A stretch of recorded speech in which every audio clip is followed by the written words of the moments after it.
सबको प्रणाम। मुझे आप सभी से कुछ बातें दिमाग में मेरे आ रही हैं, वो मैं शेयर करना चाहता हूँ। इन बातों को कहने के पहले मैं व्यक्तिगत रूप से समस्त नारी वर्ग से माफ़ी मांगता हूँ हाथ जोड़ के। कोई भी नारी व्यक्तिगत ना ले,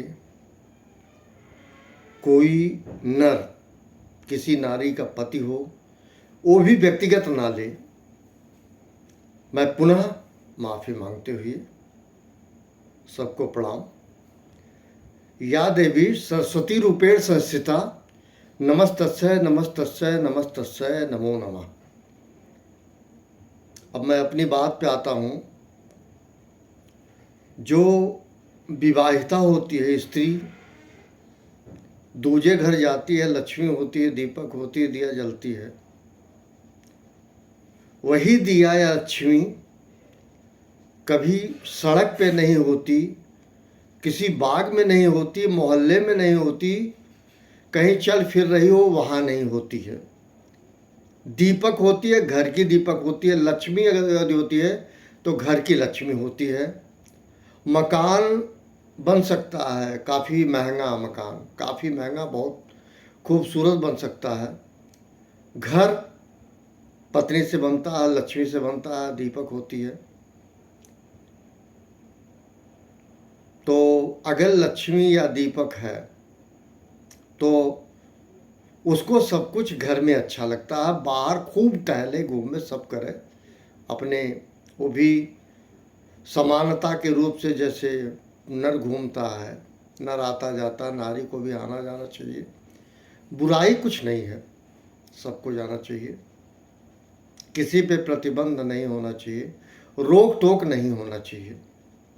मैं ये भी नहीं कह रहा, मैं सिर्फ ये कह रहा हूँ कि नारी घर की शोभा होती है। घर की मतलब जैसे कोई मंदिर पे जो देवी देवता होते हैं उनको नहलाया जाता, धुलाया जाता, सजाया जाता, उस पर पूजा करने वाला भी बहुत तरीके से जाता है।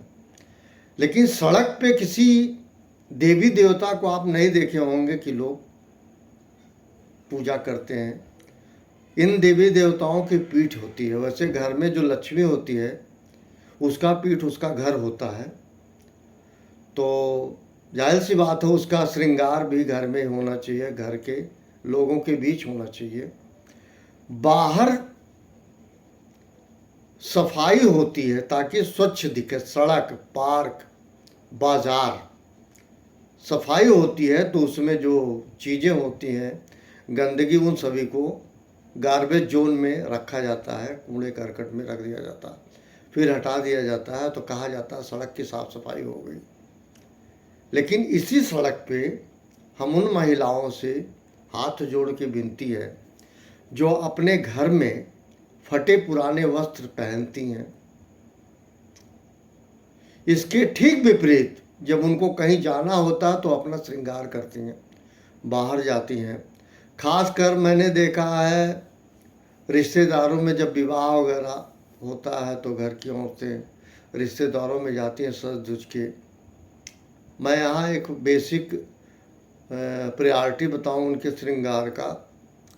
लड़की की जब शादी होती है तो उसके नारी बनी उसके पैर में पायल, हाथ में कंगन, माथे पे बिंदिया, ठीक है, ये सब चीज़ें, सिंदूर, चेन, ये सब चीज़ें उसके श्रृंगार के साधन है, प्रसाधन है, बल्कि नारी का आभूषण है।